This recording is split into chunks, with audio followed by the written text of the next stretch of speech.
Assalamualaikum warahmatullahi wabarakatuh. Selamat pagi anak-anak. Berharap kabar kalian hari ini dalam keadaan sehat walafiat, dalam keadaan tetap semangat. Pada kali ini Bapak akan menjelaskan materi pembelajaran matematika, yaitu tentang KPK dan FPB. Bagaimana cara mengerjakan KPK dan FPB? Apa itu KPK dan FPB? Mari kita lihat video pembelajaran berikut ini.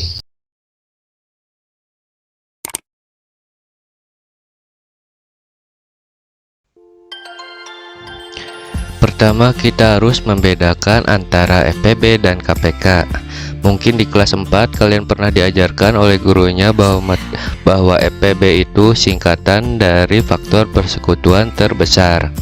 Sedangkan KPK adalah faktor kelipatan persekutuan terkecil. Tapi apa sebenarnya bedanya antara FPB dan KPK? Bapak akan memberikan contoh sehingga setelah ini diharapkan kalian akan tahu apa bedanya FPB dan KPK. Kita mulai. Tentukan FPB dari 8 dan 12. Pertama, kalian harus tahu dulu arti dari faktor itu apa.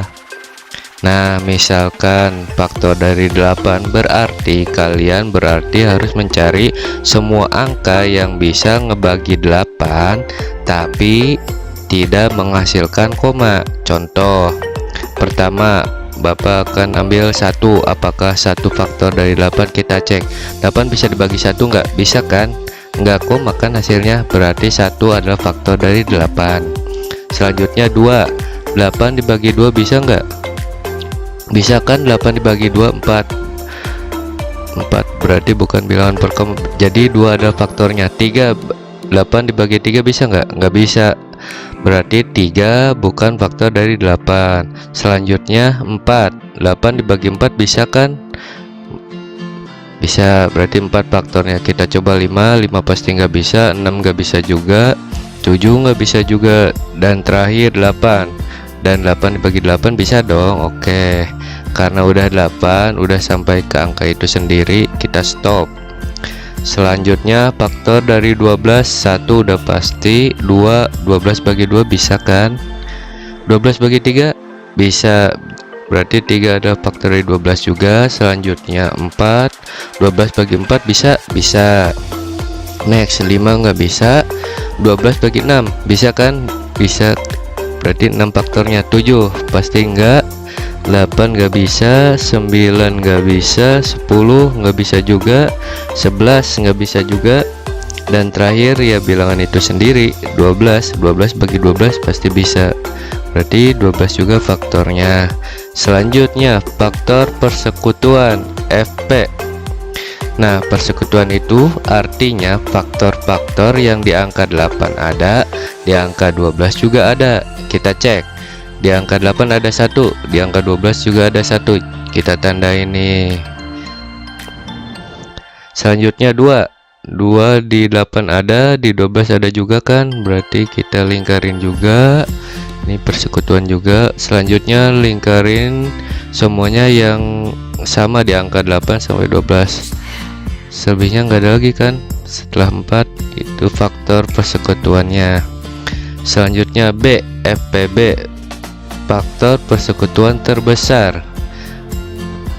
Berarti lihat aja faktor-faktor persekutuan tadi yang kita lingkarin tadi. Lihat yang paling gede angka berapa? Angka 4 kan. Jadi FPB dari 8 12 adalah 4. Bisa dipahami ya? Kalau misalkan belum, putar lagi videonya, insya Allah kalian akan paham ini. Selanjutnya kita ke KPK. Nah, untuk KPK Bapak ambil angka yang sama, antara angka 8 dan 12. KPK itu mulai dari angka K yang pertama kelipatan, berarti kita cari dulu kelipatan masing-masing antara 8 dan 12. Kelipatan dari 8 yaitu 8 itu sendiri 16, selanjutnya 24, selanjutnya 32, 40, 48, 56, 64 dan seterusnya ya. Selanjutnya yang 12. 12 itu kelipatannya adalah 12 itu sendiri, lalu 24, lalu 36, lalu 48, dan seterusnya. Nah, selanjutnya kelipatan-kelipatan sudah kita tulis. Selanjutnya adalah persekutuannya. Sama seperti FPB tadi, berarti kalau persekutuan kita cari yang sama. Di antara ini yang sama ada di angka 24, kita lingkarin. Selanjutnya ada di angka 48, kita lingkari lagi, dan selanjutnya masih ada. Udah, kita itu biarin aja dulu. Lanjut KPK. Kelipatan persekutuan terkecil, berarti di antara semua kelipatan persekutuan yang tadi kita ambil yang paling kecil antara 24, 48, dan nanti mungkin ada angka lagi selanjutnya. Yang pasti angkanya lebih besar. Kita cukup cari angka yang paling kecil di antara angka 24 dan 48. 48 aja ya, 24 aja kan. Ya, berarti KPK antara 8 dan 12 adalah 24. Paham ya bedanya antara FPB dan KPK? Kalian bisa lihat lagi video sebelumnya tadi. Nah, ini metode ini disebut metode mempurai. Nah, kita uraikan semua faktor-faktornya atau kelipatan-kelipatannya, lalu kita cari persekutuannya. Lalu kalau FPB kita cari persekutuan yang paling besar. Nah, kalau yang KPK kelipatan persekutuan yang terkecil. Itu teknik mengurai. Teknik ini enak, sebenarnya mudah. Akan menjadi repot kalau angkanya menjadi gede. Akan repot banget. Makanya Bapak akan ajarkan dua metode yang umum digunakan untuk persiapan nanti. Yang pertama nanti metode pohon faktor, dan kedua nanti metode pohon table. Nah, oke, di metode pohon faktor ini ada satu hal yang penting yang perlu kalian pahami, yaitu bilangan prima. Bilangan prima ini adalah bilangan-bilangan atau angka-angka yang tidak bisa dibagi lagi oleh angka lain selain dirinya sendiri dan angka satu. Tapi bilangan prima itu tidak termasuk satu ya. Jadi kita mulainya dari 2, 3, 5, 7, 11, 13, 17, dan 19, 23, 29, dan seterusnya. Nah, kalau kalian udah paham bilangan prima ini, baru kita mulai ke pohon faktornya. Kita misalnya mau mencari FPB dan KPK dari 20, 24, dan 72. Kita mulai dari 20 dulu. Nah, 20 ini caranya kita dibagi dengan bilangan prima terkecil dari 2 dan seterusnya. 20 bisa dibagi 2, bisa, hasilnya ada 10. 10 dibagi 2 lagi adalah 5. Nah, metode pohon faktor ini akan berhenti ketika menghasilkan bilangan prima juga. 5 bilangan prima kan, berarti kita stop sampai di sini. Selanjutnya 24 dibagi 2 hasilnya 12, dibagi 2 lagi hasilnya 6, dibagi 2 lagi hasilnya 3. 3 udah bilangan prima kan, berarti stop. Selanjutnya 72 dibagi 2 hasilnya 36, 72 dibagi 2 lagi hasilnya 18, dibagi 2 lagi hasilnya 9. 9 nggak bisa dibagi 2, berarti kita ambil bilangan prima selanjutnya yaitu 3. 9 dibagi 3 hasilnya ada 3. 3 berarti udah bilangan prima, berarti stop. Sampai situ bisa dipahami ya. Kalau udah, baru kita tuliskan. Berarti 20 itu sama dengan 2 pangkat 2. Di sini kan karena ada 2 kali, 2 pangkat 2 dikali 5. Selanjutnya 24 sama dengan, lihat 2 nya ada berapa, ada 3 kan, berarti 2 pangkat 3 dikali 3 pangkat 3. Dan 72 2 nya ada 3, 2 pangkat 2 dikali 3 pangkat 2. Lalu kalau mau mencari FPB, kita lihat faktor-faktor yang sama di ketiga bilangan tersebut. Kita lihat 2 di 20 ada, di 24 ada, di 72 ada juga, berarti 2 udah pasti FPB nya nanti. Lalu kita lihat pangkat terkecil. Nah, kalau FPB kita lihat pangkatnya, lihat yang paling kecil. lihat pangkat 2 pangkat 2 2 pangkat 3 2 pangkat 2. Yang paling kecil berarti 2 pangkat 2, jadi FPB nya adalah 2 pangkat 2 sama dengan 4. Itu aja kalau FPB ya. Selanjutnya KPK. Kalau KPK kita kalikan semua faktor-faktornya, abaikan dulu aja pangkatnya ya, kita kalikan dua faktor-faktornya. Karena ada angka 2 dikali 3 dikali faktornya lagi 5. Nah sekarang baru kita lihat pangkatnya. Nah kalau FPB tadi ambil pangkat yang terkecil, kalau KPK justru ambil pangkat yang terbesar. Nah kalau 2 yang terbesar 2 pangkat 3, kita tulis 2 pangkat 3. Lalu kalau 3 ambil pangkat terbesar 3 pangkat 2. Nah yang paling gede lah 3 pangkat 2. Selanjutnya 5 cuma satu aja, kita tulis 5 aja, biasa aja. Udah deh, tinggal dikaliin 2 pangkat 3 itu 8, 3 pangkat 2 itu 9 dikali 5 berarti berapa nih? 8 kali 9 72 dikali 5 adalah berapa nih? 360 gitu ya, bisa dipahami pohon faktor. Nah inilah metode pohon faktor. Selanjutnya Bapak akan mengajarkan metode tabel. Kalian bisa bandingkan sendiri nanti metode mana yang paling cepat, silahkan kalian gunakan. Selanjutnya metode tabel. Oke, kita lanjut ke metode tabel. Metode tabel ini seperti namanya, kita menggunakan tabel. Kita gunakan tabelnya kurang lebih seperti ini. Nanti kita misalkan mau mencari FPB dan KPK. Nah, perhatikan kolom yang paling kiri, di sana ada kolom pembagi. Kolom pembagi ini isinya adalah bilangan-bilangan prima yang bisa membagi 20, 24 dan 72 itu sampai habis, sampai 1 berarti. Nah, nanti untuk FPB kita mengerjakan sampai tidak bisa membagi bilangan itu sekaligus.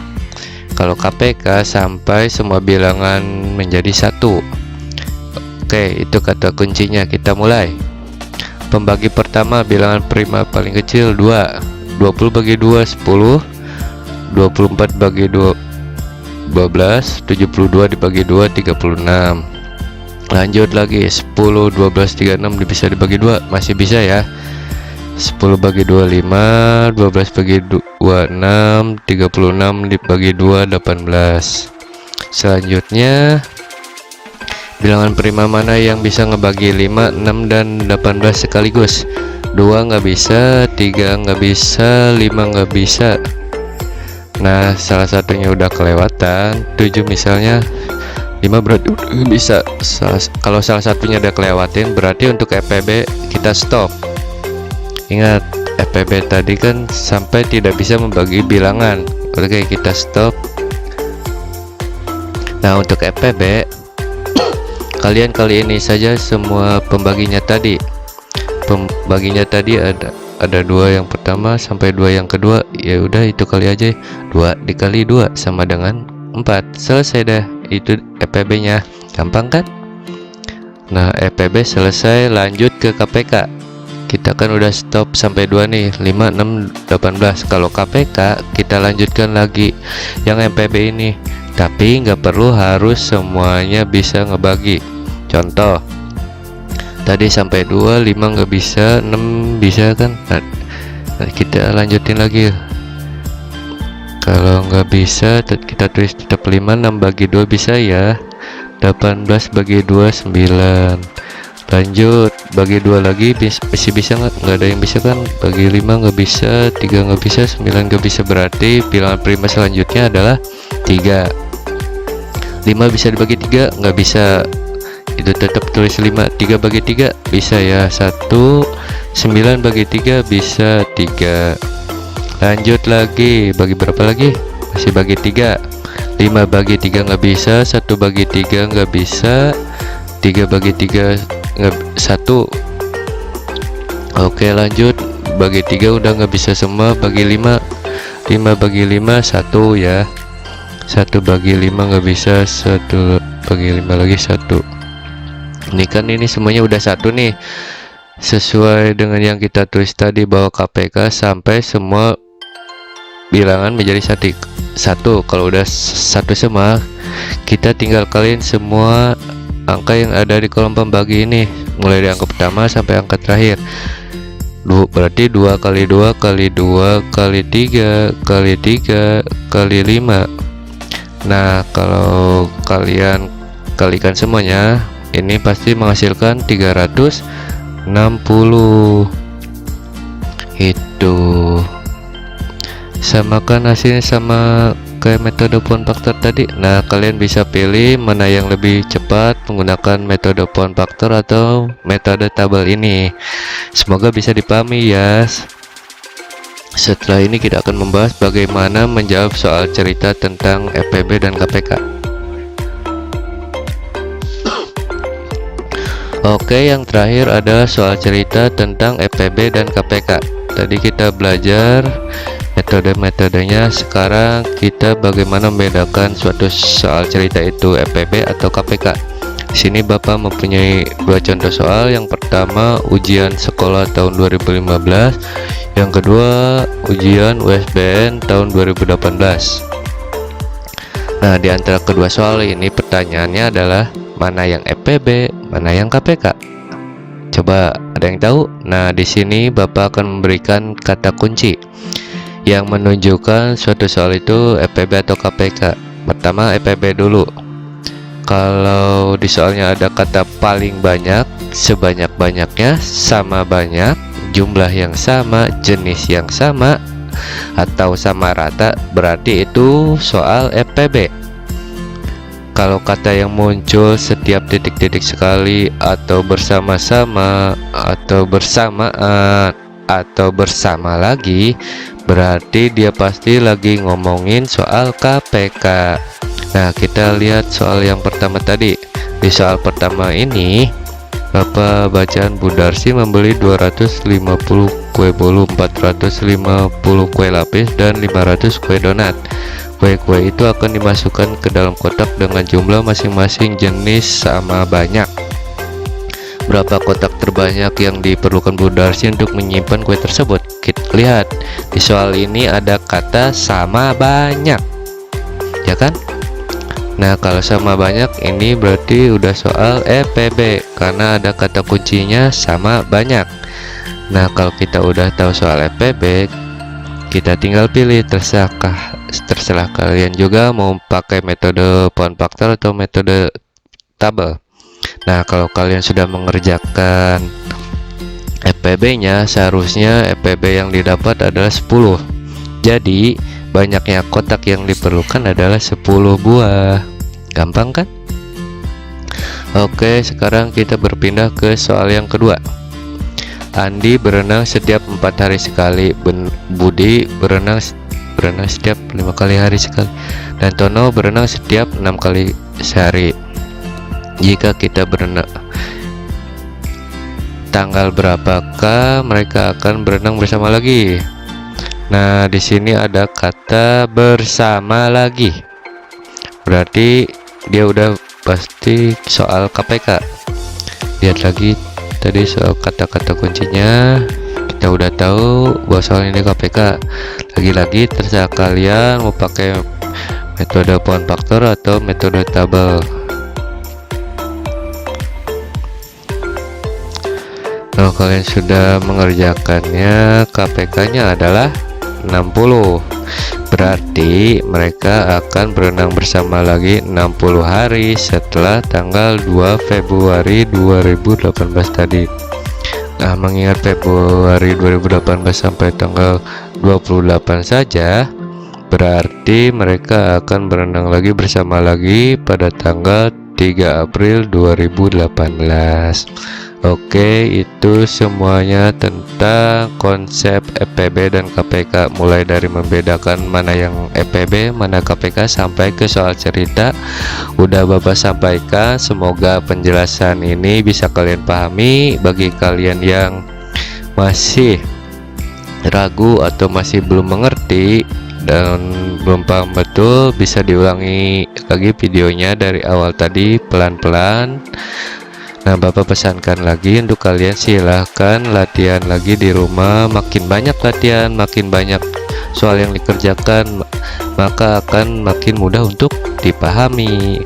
Nah, bagi kalian yang menyukai video ini, silahkan klik tombol like dan share kepada teman kalian semua bagi yang membutuhkan. Dan bagi yang belum, silahkan klik tombol subscribe. Oke, terima kasih. Terima kasih.